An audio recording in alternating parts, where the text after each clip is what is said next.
So there's been a lot of talk around student loans, and I know some of you guys have even been asking me questions around student finance. And really the main questions I've had include whether you should even get student loan, and if you do, should you overpay it? And could you even invest your student loan? So of course I wanted to do a whole video going through the student loan process and really answering those questions and also giving my personal opinion. Although remember when I say it will be my own personal opinion. Hello, welcome back to my channel. My name is Verania and here I talk about all things to do with money, your career and having a positive mindset for success. So if that does sound great to you, then of course you can subscribe to my channel and hit the bell notification below so you don't miss out on any new videos. So you guys know I always like to go back to the basics. So first I want to explain the concept of student loans or student finance, which by the way they're essentially the same thing. So basically when you take out student loans, usually you'll be borrowing money to either pay for your university or college fees, plus you might also get a maintenance loan which will help with your living costs. So I think that part is relatively straightforward. But before I go into a bit more detail, I do want to mention that I'm specifically going to be talking about student loans in England. And the reason why I say that is because I know that there can be different processes depending on where you live in the UK. And unfortunately, I'm not too familiar with those processes, so I'm specifically going to be talking about England, mainly because I live in England. So why would you get a loan? Why would you not just pay the tuition fees yourself? Well, unless you or your parents are earning buku bucks, it can actually be quite difficult to fund your university fees on your own. Hey mum, yeah, so my tuition fees came to about £30,000. You have been saving, right? Of course. So usually most people will take out a student loan. So from my own experience, because I did take out student loans, I first had to log into the student loans company website, and then I had to fill in an application form, and then also I had to provide my parents' details as well. And then once that application was processed, my tuition fees were actually paid directly to the university by the student loans company, but then the student loans company directly paid my maintenance loan straight to me. And again, that maintenance loan would be used for living costs. So using myself as an example, you guys know that I'm originally from London, but the university I went to was outside London, about a 3-hour drive from London actually. So of course I then had to live on campus. So the maintenance loan helped me to pay for my accommodation and food and also other things as well. Student loan just dropped. Who wants to order takeout? It's on me. Yeah, I do feel like I need to do a video on what not to do with your student loan because I definitely made some mistakes there.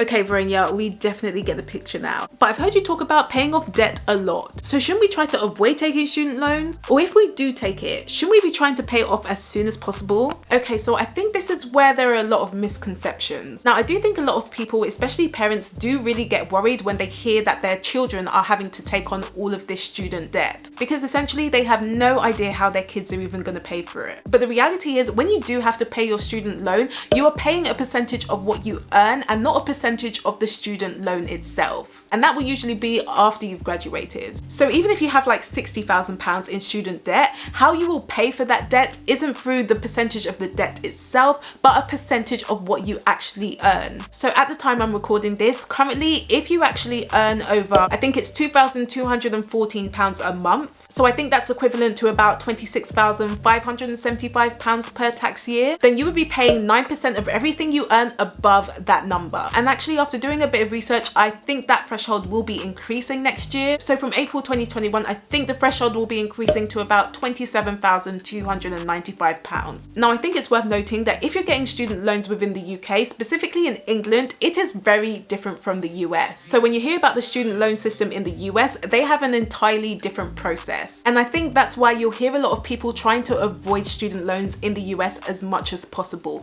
Again, it's because of their process. Their process is very different to ours. Like I said, we won't actually be paying a percentage of the entire loan. We will only be paying a percentage of exactly what we earn, and it's above that threshold. So basically, if within the tax year you earn under that threshold, essentially you wouldn't have to pay a penny. And similar to that, if there's a time that maybe you take a pay cut or you lose your job, then your repayments will also drop accordingly. So for example, let's say that you lost your job and you didn't have any income coming in for the next 6 months. Essentially, you wouldn't have to repay your student loan because you have no income coming in, or because you might have income coming in but it's under that threshold. So are you basically saying that if I earn under that threshold for the rest rest of my life. I don't need to pay a penny? Well, basically, yeah. Essentially, you wouldn't. Plus, if you do have student loans in England, after 30 years, any remaining debt is actually wiped. So you might find that some people don't actually end up paying back their student loans. Okay, great, that's good to know. But if you are earning over that threshold, doesn't it make sense to overpay? Well, it depends. Remember, you're only going to be paying a percentage of your earned income, and that income will need to be above that threshold. And again, because it's wiped after 30 years, a lot of people will find that they don't actually end up repaying the full loan. So really, you need to take into consideration your earned income, and that will depend on how much you end up paying overall. Now, as a general rule of thumb, it might be that if you become a high earner as soon as you graduate, and maybe your income continues to increase, then it might be that you end up repaying the whole student loan in that 30 years. So in that scenario, it might actually be better to overpay your student loan. Again, it will depend on your individual income and personal circumstances. Now, Money Saving Expert does have a calculator, and basically it will give you a rough guide on how much you're probably likely to pay. Again, it will be a guide because they're not exactly going to know how much you're earning over the next few years, but hopefully it will start to give you a good idea so that you can decide whether it's actually worth overpaying. And I'm sure a lot of you guys weren't even surprised that I mentioned Money Saving Expert because I absolutely love them. But again, using myself as an example, when I actually graduated and started repaying my student loan, I was not earning much at all, and I'm still not earning that much. So for me, it doesn't really make sense to start overpaying my student loan because I have a feeling that I'm probably not even going to end up repaying the whole thing within that 30-year time frame anyway. Again though, that's based on my own personal circumstances and how much I earn as well. And that's particularly why I tend to see the student loan specifically in England more as a graduate tax rather than like a whole debt. Because again, if I lost my job and I had no income whatsoever, I wouldn't need to pay. So it's very different when you compare it to things like credit card debt or car loans, for example. So for me, as an example, rather than overpaying on my student loan, I would rather use it for something else. So whether that's building my emergency fund or investing for my future. Again though, that's just my opinion. You might feel completely different, and that's okay. Again guys, it's called personal finance for a reason. But yes, in my opinion, I would probably only consider overpaying my student loan if I was a high earner as soon as I graduated university, or if I find later in my calculations that I am actually likely to end up paying the full student loan. Okay, thanks Veronia, but what I really want to know is, should I invest my student loan? Now see, this is where it gets interesting. So first, I'm going to tell you why people actually prefer to invest their student loan. And essentially for most people, excluding the mortgage, student loans are probably the cheapest debt you're ever going to get. So that is why people would consider investing it. Because if you're only paying a percentage of your salary and it gets wiped off in 30 years, for a lot of people, it's worth taking the risk. They might consider it a massive opportunity to actually make that money grow. On the other hand, a lot of people are not going to feel comfortable chucking all their student loan at the stock market. Okay, that's great, but I want to know your opinion, Veronia. Okay, so personally, again, this is just my opinion. Would I see myself throwing all of my student loan money into the stock market? Probably not. Why? Whenever I think of investing, that is very much long term. Again, remember, investing does have risks. You're not always guaranteed to make money. So now that I've got my student loan, it means that I can finally get my Tesla stock. I mean, that's great, but what are you going to eat for the rest of the term? Oh yeah,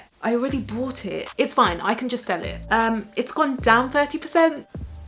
But there are a couple of things that I probably would consider if I was going back to university and I was getting a student loan. So once I've taken care of all of my expenses, so I've paid rent for my accommodation and I have things to eat and my other expenses are paid for, then I might actually consider investing in myself first. So what I mean is I might use that money to buy books. So whether that be business books or personal finance or even personal development, I might also invest in courses. So for example, if I know that I'm going to be looking for any graduate jobs or graduate schemes, I might decide to invest in courses that prepare me for psychometric tests, which I absolutely hated. They were horrendous. I could even decide to invest in a course for Excel so that I can prepare myself once I get back into work, because I didn't realize once I started working, a lot of what I do is on Excel. Or even courses to help with report writing, because I do a lot of work on that as well. You could even do courses to help with your personal development so that by the time you leave university, you have a better plan and you kind of have an idea about what you want to do. So whether that be in a graduate job or you've actually used this time to start your own business. And again, if you're at university and you've realized that you actually want to start your own business, then you could use that as an opportunity to really build on your knowledge so that at least by the time you graduate, you've already built that solid foundation and you're just ready to go. So for me, if I could go back, that's probably what I would have spent a part of my student loan on, rather than what I did, which was use my student loan to not only pay for expenses, but to also go out to restaurants. So yeah, if you're in university now, I would encourage you not to do what I did. But again, this will all depend on your personal circumstances because we are all unique. So if you did like this video, then please do give it a thumbs up. up, as it really does help to support the channel. And also let me know in the comments, would you invest your student loan? I do post every Tuesday and Friday, so if you would like to know more, then you can subscribe to my channel, and I will see you on Tuesday.